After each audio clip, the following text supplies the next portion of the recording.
श्री राम राम रघुनंदन राम राम श्री राम राम भरताग्रज राम राम श्री राम राम रणकर कस राम राम श्री राम राम शरणं भव राम राम श्री रामचंद्र चरणो मनसा स्मरामि श्री रामचंद्र चरणो वचसा गृह्णामि श्री रामचंद्र चरणो शिरसा नमामि श्री रामचंद्र चरणो शरणं प्रपद्ये अतुलित बलधामं हेमशैलावदेहं धनुजवनकृशानं यानि नामाग्रगण्यं सकल गुणनिधानं वानराणामधीशं रघुपतिप्रियभक्तं वातजातं नमामि वन्दो गुरुपदकञ्ज कृपासिन्धु नररूपहरि महामोहतम पुण्यजासुवचन रविकर निकर जनकसुता जग जननी जानकी अतिशय प्रिय करुणा निधान की आके जुगपद कमल मनाओ जासु कृपा निर्मल मति पाओ रामानुज कह राम कहा अस कहि छाड़ सी प्राण धन्य धन्य तव जननी कहा अंगद हनुमान। परम सत्य श्रीमद रामचरितमानस ऑनलाइन संगोष्ठी में उपस्थित समस्त सद्भेजन संतजन विद्वतजन सबके चरणों में सादर दंडवत प्रणाम स्वीकार हो और जैसे भी हो सके अपनी तुच्छ बुद्धि से भगवान की कथा कहने का प्रयास किया जा रहा है। और इस राम कथा के मेरे जीवन में प्रणेता तो श्रद्धेय श्री सीताराम जी डटसेना, जिसकी विशेष अनुकंपा से मुझे कुछ कहने का जो है मैं साहस कर रहा हूँ, वो सब उसी के प्रसाद से है। जो भी गलती होगी उसके लिए क्षमा प्रार्थना। कथा प्रसंग चल रहा है यहाँ पे लंका कांड में जो है लखनलाल जी महाराज और मेघनाथ की युद्ध के पश्चात में लखनलाल जी के द्वारा मेघनाथ का वध। मेघनाथ की जैसे वध होने के पश्चात यहाँ पर गोस्वामी जी एक दोहा में कहते रामानुज कहा राम कहा अस कहि छाड़ सी प्राण। मेघनाथ जी जो है लखनलाल के साथ साथ में भगवान श्री रामचंद्र जी का भी यहाँ पर स्मरण करते हैं। और जैसे ही स्मरण किए हनुमान जी महाराज और लखनलाल जी महाराज अंगद जी महाराज उसकी धन्यता के बारे में बता रहे कि वास्तविक में देखा जाए अगर जीव के मुख में मृत्यु के समय अगर भगवान का नाम आ जाए तो उससे बड़ा संसार में धन्य कोई हो ही नहीं सकता। कहते जाकर नाम मरत मुख आवा और अधमय मुकुट होती श्रुति गावा। जो अधम व्यक्ति है अगर मान ले जाए उसके मुख में मृत्यु के समय अगर भगवान का स्मरण तो आ जाए तो संसार में कहा गया है कि उससे धन्य बड़भागी तो हो ही नहीं सकता। उसको धन्य भागी होने के साथ साथ में हनुमान जी महाराज उसकी माता को भी बड़ा धन्यवाद दे रहे हैं। क्यों? तो बताया जाता है कि यह मेघनाथ वास्तविक में राधे श्याम रामायण के संदर्भ में बताते हैं कि वह भले ही निश्चर कुल में हुआ था लेकिन जो उसका आचरण था वास्तविक में देखा जाए साधु के समान था। घननाद साधु है तपसी है बलशाली है वरदानी है संयमी नारी रत वाला है एक ही प्रमिला रानी है। रावण के संदर्भ में हम लोग सब जानते हैं कि रावण की तो जहां भी जाता था वह सभी कन्याओं को हरण करके ले आता था। यहाँ रावण के संदर्भ में बताया गया है, देव यक्ष गंधर्व नर किन्नर नाग कुमारी अजीति बरी निज बाहुबल बहु सुंदर बर नारी। उसके जो जीवन काल में हम देखते हैं कि वह एक प्रति पत्नी व्रता धर्म का धारण नहीं किया। लेकिन मेघनाथ जी के संदर्भ में हम लोग सब जानते हैं कि मेघनाथ जी, उसकी जो पत्नी थी वास्तविक में देखा जाए तो सुलोचना जो है बड़ा पतिव्रत धर्म को मानने वाली थी। और मेघनाथ के संदर्भ में तो कथा सुनने को आता है कि वास्तविक मेघनाथ पूर्व जन्म में थे कौन। तो बताया जाता है कि जो ये जो है मेघनाथ पूर्व जन्म में दैत्यराज दनु के पुत्र थे बताया जाता है। वह दनु जिसके नाम से पूरा दानव कुल का एक प्रकार से देखा जाए वहां पर प्रादुर्भाव हुआ था। बताया जाता है कि यह दनु के पुत्र विप्रचित्र नाम का एक असुर था। रहने को तो असुर था, लेकिन जो उसका आचरण था वह आचरण एक प्रकार से देखा जाए भगवान के प्रति बहुत अनुराग होने के कारण गुरु शुक्राचार्य ने जैसी उसकी जन्म कुंडली देखी, जन्म कुंडली देख करके वह बता दिया कि यह भगवान का परम भक्त है। भले ही यह दानव कुल में उत्पन्न हुआ है, लेकिन इसका जो आचरण है ब्राह्मण के समान है, इसलिए मैं इसका नामकरण जो है विप्रचित्त रखता। बताया जाता है कि यह विप्रचित्त जो कि कश्यप और दिति के पुत्र हम लोग जानते हैं कि जो है हिरण्यकश्यप और हिरण्याक्ष, और साथ में उसकी बहनी थी जिसका नाम था सिंहिका। देखते हैं कि यह दनु जो है अपने पुत्र के आचरण को देखता है कि इसका आचरण तो असुरों के समान नहीं है, तो किसी भी तरह यह अपना जो वृत्त धर्म त्याग करके कहीं आसुरी जो है हमारी परंपरा है उसको आगे बढ़ा दे तो बहुत बढ़िया। यह विचार से उसने हिरण्यकश्यप की बहनी जिसका नाम हम लोग सीता भी कहते हैं, बाद में उसका होलिका नाम भी परिवर्तित हुआ, उसका विवाह जो है इसका विप्रचित्त से कर दिया जाता है।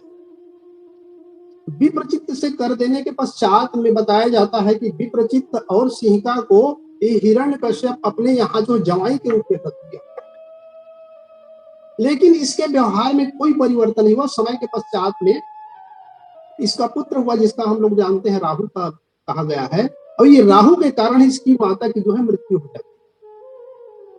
राहु की मृत्यु होने के कारण से उसका जो पिता था विप्रचित्त पत्नी से बहुत प्रेम करता था। प्रेम करने के कारण से अपने पुत्र को ही श्राप दे दिया कि तेरा सर जो है धड़ से अलग हो जाएगा। और हम लोग समुद्र मंथन के संदर्भ में जानते हैं कि भगवान विष्णु जी भी इसी का जो है सर को जो है चक्र सुदर्शन से अलग किए थे। तो बताया जाता है कि यह जो है इसका विप्रचित्त का जो है आचरण उत्तम होने के कारण से इसको स्वर्ग की प्राप्ति होती है। स्वर्ग की प्राप्ति होने के पश्चात में यह जो है ब्रह्मा जी से निवेदन करते हैं, प्रभु मैं तो आपका जीवन भर आपका मैं जो है भक्त रहा, हमेशा भक्ति में ही अपना जीवन व्यतीत किया, लेकिन मेरी जो है मुक्ति नहीं हुई, मुझे स्वर्ग की प्राप्ति हुई। बताया जाता है कि स्वर्गम अंत अल्प दुखदायी कहा गया है कि अंत में स्वर्ग को त्याग कर पुनः धराधाम जाना पड़ता है, तो प्रभु मेरे को मुक्ति चाहिए। तो वहां पर बताया जाता है कि ब्रह्मा जी ने बताया था कि तुम्हारा जो है वास्तविक को देखा जाए यहाँ मुक्ति नहीं होने का कारण क्या है। तो ये कारण बताया कि तुम दोनों पति पत्नी हिरण्यकश्यप के यहाँ जो है जवाई के रूप में रहे थे और उसके अन्न को खाए थे, जबकि जब तक उसके अन्न का तुम लोग नमक का जो है ऋण नहीं अदा कर लोगे तब तक तुम्हारी मुक्ति नहीं। तो मेरी मुक्ति किसकी होगी प्रभु? तो बताया जाता है कि आगे वाले जन्म में जो यह जो है हिरण्यकश्यप जो है रावण के रूप में जो अवतरित होगा तब तुम उसके यहाँ पुत्र के रूप में जन्म लेना और जो अपने ऋण को चुका करके पुनः जो है भगवान के परम धाम को प्राप्त। तो आज वही जो मेघनाथ है वह मेघनाथ लखनलाल जी के द्वारा वध किया जाता है। और मेघनाथ के वध के संदर्भ में हम लोग सब जानते हैं, अनेक कथाओं में सुनी हुई है कि वास्तविक मेघनाथ का वध कौन कर सकता है। तो बताया जाता है कि जिसकी पत्नी परम पतिव्रता होना चाहिए, जो लगातार जो है 14 वर्ष तक जो निद्रा का त्याग किया हो, 12 वर्ष तक कम से कम भोजन का त्याग किया हुआ, इस प्रकार के जो है परम ब्रह्मचर्य ही मेघनाद का वध कर सकता है। मेघनाद का जो है आध्यात्मिक रूप हम सब जानते हैं कि विनय पत्रिका में गोस्वामी जी कहे हैं, मोह मद स्मोल तद्रात अहंकार पाकार जित काम विश्राम हरे। काम का जो है मूर्ति उठी है मेघनाद, तो काम को हरा कौन सकता है? तो वास्तविक में देखा जाए काम को तो वैराग्य ही हरा सकता है। धर्मत्र के संदर्भ हम सब लोग जानते हैं कि जो ये वैराग्य है, तो वैराग्य को वास्तविक में देखा ढाल बताया गया, धीरज चर्म संतोष के पाना कहा गया है। जिसके जीवन में इस प्रकार का वैराग्य होगा वही काम को हरा सकता है। तो जैसे ही ये जो है मेघनाद का जो है प्राण निकला, प्राण निकले के पश्चात में हम लोग एक कथा भी सुनते हैं कि भगवान लखनलाल जी महाराज इसके हाथ को काट करके लंका में भेज दिए थे, और जैसे ही इसके सिर को काटे, तो सिर को काटने के पश्चात सिर को जो आकाश में हनुमान जी जो हाथ में जो है पकड़ लेते हैं। भगवान श्री रामचंद्र जी लखनलाल जी को एक सावधान किए थे कि ये जो मेघनाथ है, तो ये मेघनाथ वास्तविक में देखा जाए अगर इसका आप वध करोगे तो वध करने के समय इसका सिर जो है पृथ्वी में गिरना नहीं चाहिए। अगर पृथ्वी में गिरेगा तो वहां पर बहुत बड़ा एक प्रकार से देखा जाए भूचाल आ सकता है। तो भूचाल आएगा तो ये बांदरी सेना भी हमारी जो समाप्त हो जाएगी। इसलिए जब भी आप इसका वध करेंगे तो वध करने में सावधानी यह होनी चाहिए कि इसका सर जो है टूटना नहीं चाहिए। राधे श्याम जी इसका थोड़ा सा वर्णन किए हैं। सचमुच रावण का पाप आज उसकी ही नाव डुबाता है, तो घर का स्वामी पापी हो तो घर भर का नाश कराता है। और वहां कहा गया है, ऐसी सतवंती के पति का सिर अगर भूमि पर आएगा, और कपिदल तो किस गिनती में है, संसार भस्म हो जाएगा। अगर इसका सिर पृथ्वी में गिरा पूरा संसार में भस्म हो जाएगा, इसलिए आपको सावधानी रखनी। हनुमान जी महाराज उसके सिर को बड़े सुरक्षित करके रामादल किया। हाथ कहाँ जाता है तो बताया जाता है कि हाथ जो लंकापुरी में जाकर सुलोचना के पास गिरती है। सुलोचना देख करके बड़ा असमंजस में जाती है, कहीं ये माया तो नहीं है। वो हाथ से ही पूछती है कि वास्तविक में आप ही मेरे पति की अगर हाथ है तो आप अपने हाथ से ही लिख करके पूरा युद्ध का वृतांत मेरे को आप बताइए। सुनने में आता है कि वह हाथ जो है उसको एक चाक दे दिया जाता है, कलम दे दिया जाता है, वह हाथ जो है पूरा युद्ध का वृतांत लिखता है। वृतांत लिखते हुए बताता है कि मेरा सिर जो है रामादल में यह जान करके सुलोचना जो है रामादल में जाने को तैयार हो जाती है। मंदोदरी उसको निसंकोच जाने के लिए बता देती है, कहती है कि वह राम जो है बड़ा एक प्रकार से देखा जाए सदाचारी है, एक पत्नी व्रता है। वहां जाओगे तुम किसी प्रकार का तुम्हारे जो है चरित्र में कोई लांछना नहीं लगी। सुलोचना जाती है, जा करके जैसे ही रामादल में जाती है वहां अपना सिर जो है मांगती है। सुग्रीव आकर के संदेह प्रकट करता है कि यहाँ पर तो मेघनाद का सिर नहीं है, आपको किसने बताया? तो सुलोचना बताती है कि मेरे पति ने ही लिख करके मुझे बताया है कि उसका सिर जो है रामादल में अभी सुरक्षित। यह सुन करके सुग्रीव को बिल्कुल उसको विश्वास ही नहीं होता। हम कैसे विश्वास करें, मरे हुए व्यक्ति क्या लिख सकता है? वहीं पर सुलोचना अपनी जो पतिव्रत का एक प्रकार से देखा जाए सौगंध देती हुई कहती है कि वास्तविक में देखा जाए अगर मैं सच्ची में अपने पतिव्रत धर्म का सच्ची निष्ठा से मैं पालन किया हूं तो यह सर जो है मेरे को स्वीकृति प्रदान करे। बताया जाता है कि वह सर हाँ की स्थिति में मुद्रा में वहां पर सुग्रीव जी का संदेह जो है वहां पर मिटा।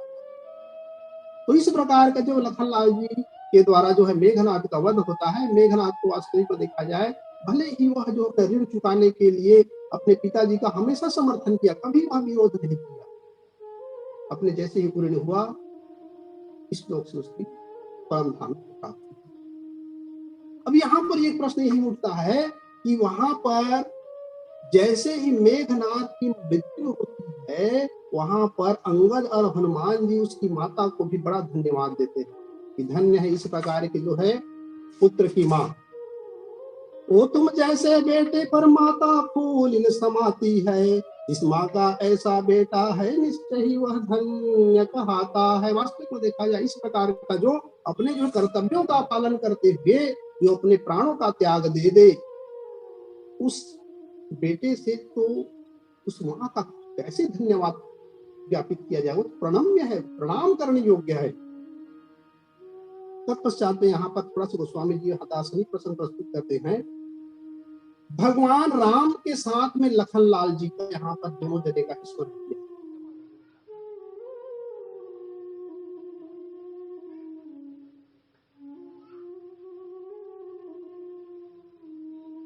रामचरितमानस में हम लोग देखते हैं कुछ ऐसे प्रसंग हैं जहां पर भगवान श्री रामचंद्र जी के साथ साथ में लखनलाल जी जहां पर उपस्थित होते हैं, वहां पर देखा गया है धन्यता वहां जो ये है वह कृतकृत्य हो जाता है। तो पहला प्रसंग हमारे पास आता है जनक जी का प्रसंग। जनक जी के प्रसंग के संदर्भ में हम लोग जानते हैं, जैसे ही जनक जी महाराज धनुष यज्ञ का आवाहन करते हैं, आवाहन करने के पश्चात में जब धनुष नहीं टूट रहा होता है तो जनक जी के अंतर्मन से या व्यथा के रूप में यह वाक्य निकल जाता है। कहा गया है कि तजहु आस निज निज गिरि जाहु लिखान विधि पै देहि की बाहु। वहां से चालू होता है और चालू होने के पश्चात में वह कहता है कि मैं जानते हूँ वीरो घट वीर होई तो पुनि करी होते उन हसाई। वास्तविक में देखा जाए अगर मैं जानता कि यह पृथ्वी वीरों से खाली है, तो वीरों से खाली है तो मैं तो निश्चित रूप से अपनी जो कन्या का जो है इस प्रकार का जो स्वयंवर का मैं आयोजन बिल्कुल नहीं करता। लखनलाल जी देखते हैं उस समय बताया जाता है कि जनक से बड़ा कोई ज्ञानी नहीं था, और वह ज्ञानी इस प्रकार के जो है ज्ञान रूपी बात कर रहा है, उसको बिल्कुल अच्छा नहीं लगा। वो जब भगवान श्री रामचंद्र जी लखनलाल जी से पहला मुलाकात जनक जी का होता है तो जनक जी विश्वामित्र से यही पूछते हैं कि यह दोनों भाई कौन। तो विश्वामित्र जी कहते हैं कि तुम तो आप संसार में सबसे बड़ा ज्ञानी कहलाते हो, तुम ही देखो पहचान लो। तो जनक जी के मुंह से यही निकलता है कि ब्रह्म जो निगमाने कही गावा अभय वेश धरि की सोई आवा। तुरंत पहचान लेते हैं। तो लखनलाल जी के मन में होता है कि जो एक ही नजर में भगवान और मुझे पहचान लिए, क्या अपने बेटी को इतने साथ साथ में रहने के पश्चात भी उसको पहचान नहीं सकी? वो जगत जननी है। अब भगवान का विवाह इसका अवधि का हुआ नहीं है। वो तो कहा गया गिरा अर्ध जल पीति समर्थ है तो भिन्न नहीं। भगवान श्री रामचंद्र जी माता सीता का विवाह ये तो लीला में अभी होना है। ये तो अनादि से दोनों पति पत्नी के रूप में इन लोगों का जोड़ी जो निर्मित हुआ है। यह देख करके जनक का बहुत फटकार भी वहां लगाते हैं लखनलाल जी महाराज। फटकार लगाने के पश्चात में जनक जी अंत में कहते क्या है? तो जनक जी भी यही कहते हैं, मोहिकृत के तकिन दो भाई। भगवान राम जो धनुष तोड़ो वो तो कृत किया उसको जनक जी महाराज को, लेकिन लखनलाल जी किया क्यों? कि जब तक लखनलाल जी महाराज भगवान को प्रेरित नहीं करते तब तक भगवान भी धनुष को तोड़ने के लिए उद्यत नहीं होता।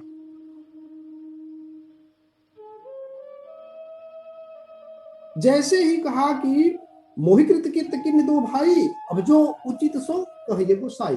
तत्पश्चात जनक जी कहते हैं कि मेरे को तो दोनों भाई जो कर चुके हैं, अब जो होना है, जो विवाह होना है, वास्तविक में देखा जाए तो रहा ना, वास्तविक में देखा जाए माता सीता का विवाह तो चाप के अधीन, धनुष का अधीन था, और जैसे ही धनुष टूटा विवाह संपन्न हो गया।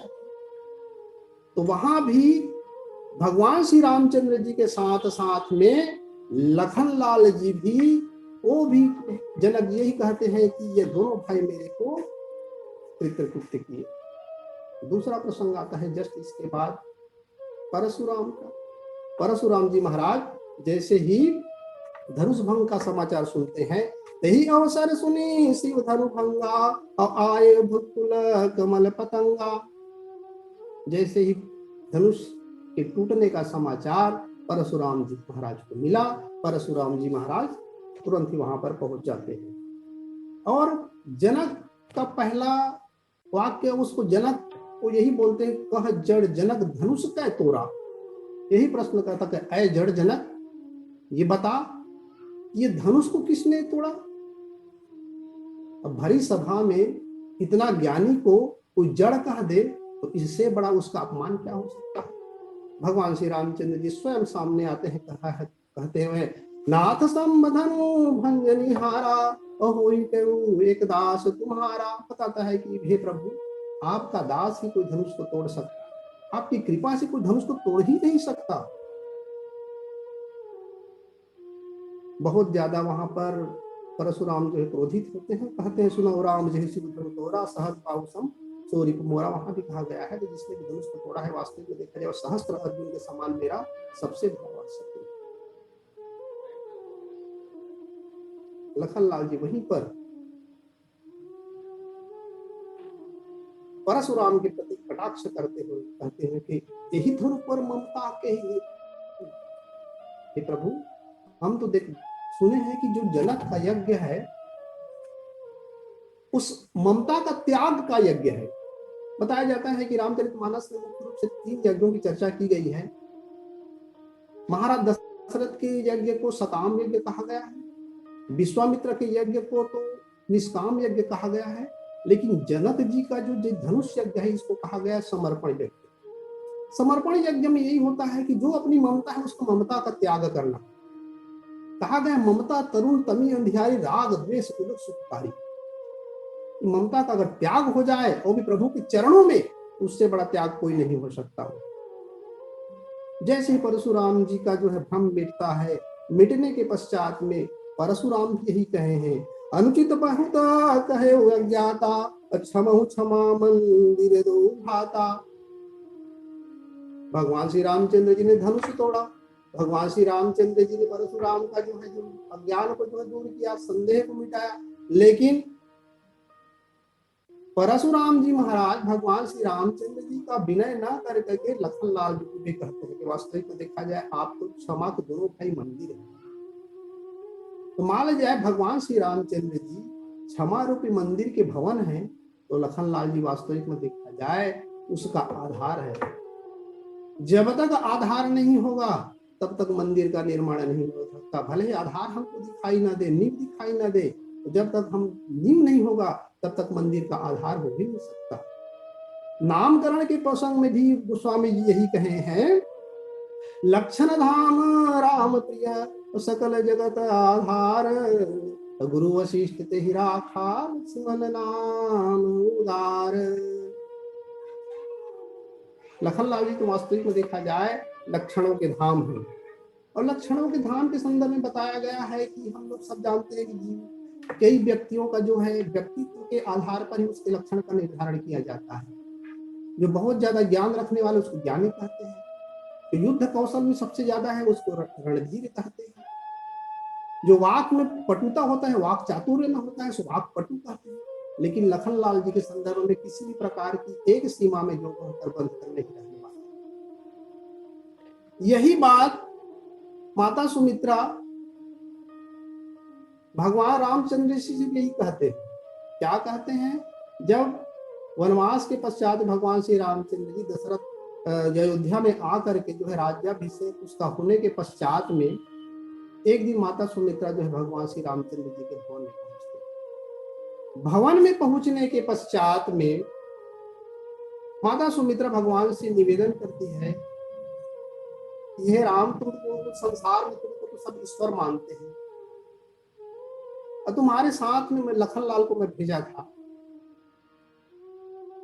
तो उस लखनलाल ने तुम्हारे पूरे वनवास काल में उससे तो बहुत त्रुटियां होगी मैं जान रहा हूं, उसी की त्रुटि के कारण से ही जो है सीता का हरण भी हुआ था। तो हे प्रभु, उसकी गलती के लिए मैं आपसे जो है बहुत क्षमा मांगती हूँ। इस प्रकार से कहा था वो। भगवान श्री रामचंद्र जी बड़ा विनम्र भाव से कहते हैं कि माता, तुम किस लखनलाल के बारे में इस प्रकार की बोल रही हो?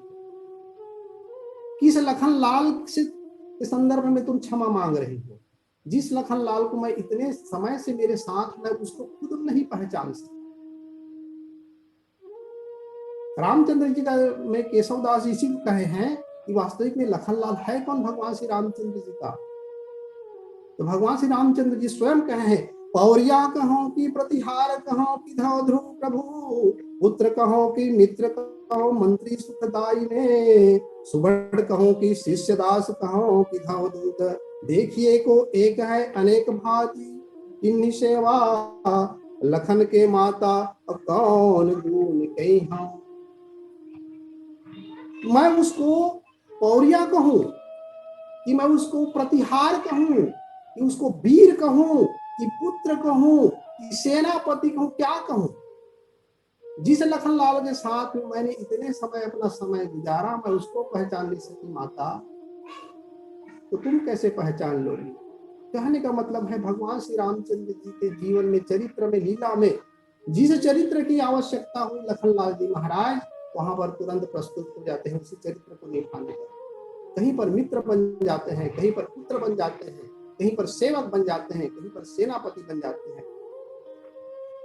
धर्मरथ के संदर्भ में हम लोग सब जानते हैं कि वास्तविक धर्मरथ के जितने भी वहां पर गुण बताए गए हैं, जितने भी सदगुण बताए हैं, वह सभी सदगुण जो है लखनलाल जी के चरित्र में जो है निर्दिष्ट होते हैं।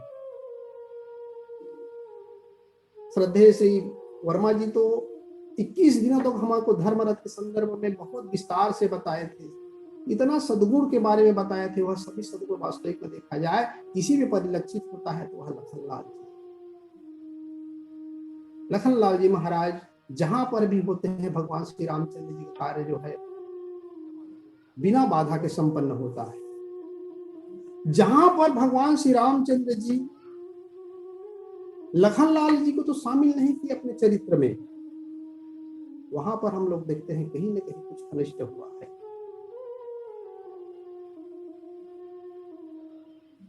जब सीताहरण के पूर्व जब लखनलाल जी महाराज वन में जो है कंदमूल फल लेने गए थे, तो भगवान श्री रामचंद्र जी माता सीता से यही कहे थे, लक्ष्मण गए बनहि जब लेन मूल फल कंद, और जनक सुतासन बोले भीषक कृपा सुख बिंद। वास्तविक देखा जाए वहीं पर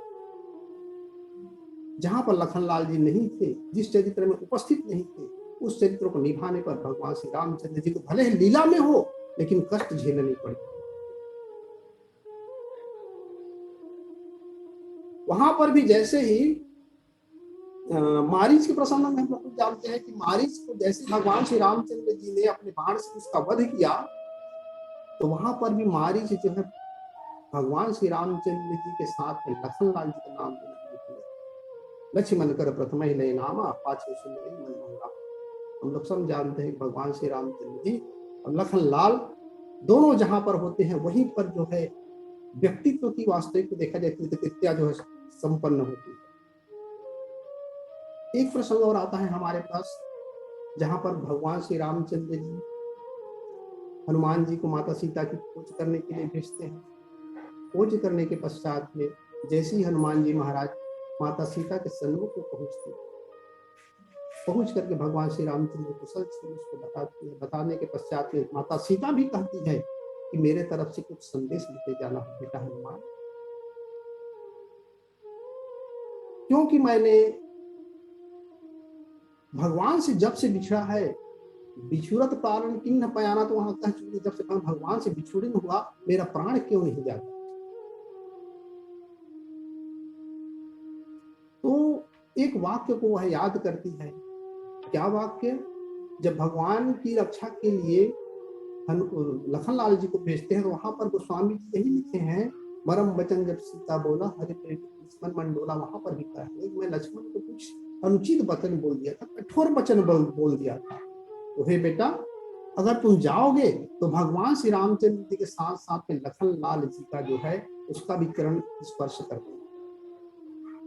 हनुमान जी आकर के भगवान से यही कहते हैं, अनुज समेत गए प्रभु चरणा अदीन ब्रह्म प्रणतारित हरणा।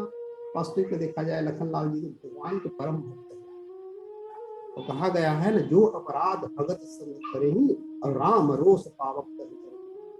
भगवान अपने दोष में अपने जो चरित्र में कोई लांछना लगा दे तो भगवान सहन कर लेता है, लेकिन जो अपने भक्तों में जो लांछना लगाता है उसको वास्तविक में देखा जाए तो बिल्कुल सहन नहीं करता। जैसे माता सीता हनुमान जी के द्वारा क्षमा प्रार्थना के रूप में लखन जी लाल जी का भी चरण स्पर्श के संदर्भ में इस प्रकार वाक्य बोलते हैं, तो भगवान क्या करते हैं, भगवान बड़ा व्याकुल हो जाते हैं। तुरंत जितना भी कपिदल होता है उसको बोलते हैं, अब विलंब के ही कारण कीजिए, अतुरत कपिल सन आय सूदीजय। भगवान वहां पर व्यथित हो जाते हैं कि भगवान को जो अपराध किए उसकी क्षमा प्राप्ति करने के पश्चात में विलंब करने का कोई प्रश्न ही नहीं उठता। इस प्रकार के जो है, जहां पर भी भगवान श्री रामचंद्र जी के बाद में लखन लाल जी की जहां पर भूमिका है, जहां पर उसका स्मरण होता है, वहीं पर कृतज्ञता हमको रामचरितमानस में वही निर्दिष्ट होता है। तो अनेकों इस प्रकार से प्रसंग है जहां पर भगवान श्री रामचंद्र जी के साथ साथ में लखन लाल जी का भी वहां पर जो है साक्षात्कार जो कर लेते हैं, वो अपने जीवन को कृतकृत्य कर लेते हैं। तो यहाँ पर कई प्रश्न करते हैं कि माता सीता लखनलाल जी का चरण क्यों पकड़े। तो एक तो अपने जो है गलती का आत्मबोध भी है। अब यहाँ पर प्रश्न होता है, भगवान श्री रामचंद्र जी और माता सीता तो लखनलाल जी की वे माता पिता के समान है। कोई माता अपने पुत्र का चरण स्पर्श करेगी तो तर्क संगत नहीं लगता। तो कहा गया है कि वास्तविक में देखा जाए व्याकुलता के कारण से माता सीता बहुत व्याकुल थी, और व्याकुलता के कारण से कभी कभी कुछ इस प्रकार कृत्य कर देते हैं जो कि तर्क संगत तो नहीं है, लेकिन वास्तव में वो विधि संगत होता है। भक्त तो भगवान को सबसे बड़ा प्रिय होता है, और भक्त का जो चरण स्पर्श करे तो कभी भी छोटा हो ही नहीं सकता। जैसे वहां पर एक आता है कथा प्रसंग, कौशल्या की माता जो है बहुत व्याकुल जब होती है, तो वहां पर गोस्वामी जी एक शब्द लिखते हैं, बहुविधि बिलपति चरण लपटानी और परम अभागिनी आपुनि जानी। वन गमन के संदर्भ में जानते हैं, जैसे माता कौशल्या बहुत ज्यादा जब व्यथित हुई, तो व्यथित होने के पश्चात में भगवान श्री रामचंद्र जी के चरण कमल में बिल्कुल लिपट जाती है। तो यहाँ पर तर्क संगत तो नहीं है, लेकिन भगवान और भक्त जी के चरण कमल को पकड़ ले तो किसी प्रकार का दोष नहीं होता, ऐसा कहा गया। तत्पश्चात में एक और भी कारण हो सकता है, माता सीता बहुत आर्त थी, तो बताया गया है जो आर्त होता है उसकी अपनी जो है मन चित्त बुद्धि में जो है नियंत्रण नहीं होता, ऐसा बताया। कहा गया है आरत के न रहत चित चेतु, जो आर्त होता है उसका चित्त में चेत नहीं होता कि क्या कर रहे हैं क्या नहीं कर रहे हैं, ये भी हो सकता है। और अवगन कोटि बिलोक विसारण दास दो सूरत चित्तीरा। वास्तविक में देखा जाए अगर इस प्रकार का जो माता सीता ने किया है वह भी एक प्रकार से देखा जाए तर्क संगत ही माना जा सकता। तो जैसे ही लखनलाल जी महाराज और भगवान श्री रामचंद्र जी के स्मरण के पश्चात में वहां पर कृतकृत्यता वहां पर भी वहां उसको मिलता है, और मिलने के पश्चात में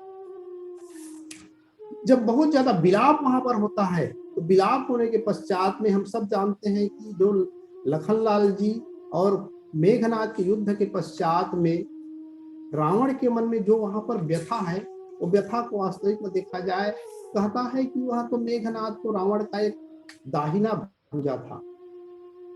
दाहिना भुजा के होने कहने का पश्चात हम लोग बल की तुलना करते हैं, तो बल की तुलना में बताया जाता है कि रावण की बल से ज्यादा कुंभकर्ण का बल था, और कुंभकर्ण के बल से भी ज्यादा मेघनाथ का बल, ऐसा कहा गया है। तो वहां पर जैसे ही मेघनाथ का समाचार सुन मिलता है, तब दशकंठ विविध विधि समझाई सब नारी, और नश्वर रूप जगत सब देखो हृदय विचार। बताया जाता है कि यह पूरा वास्तविक में देखा जाए संसार तो नश्वर है, नश्वर होने के कारण से एक न एक दिन सबको तो प्राण छोड़ना ही पड़ेगा। जन्म मरण सब दुख सुख भोगा, हानि लाभ प्रिय मिलन वियोगा। वहां पर जो उपदेश देना चालू कर देते हैं, तो वहां गोस्वामी जी थोड़ा सा वहां पर व्यंग भी करते हैं रावण को, कहते हैं कि पर उपदेश कुशल बहुत देरी अजय आचरण में देना। दूसरा को उपदेश देना बहुत सरल बात, लेकिन अपने जीवन में आता है तो निश्चित रूप से हम किसी को तो कितना भी समझा रहे हैं, अपने जीवन में कहीं वियोग की भावना आती है। और दुख की उत्पत्ति के संदर्भ में बताया गया है कि दुख होता कब है, तो बताया जाता है कि जहां पर जिसकी मृत्यु हुई है, उस मृत्यु होने वाले व्यक्ति से आपका संबंध क्या है। संबंध के कारण से ही ये सुख और दुख की उत्पत्ति होती है, ऐसा बताया जाता है। हम लोग रोज समाचार में देखते हैं कि आज ट्रेन दुर्घटना में 50 लोगों की मृत्यु हो गई।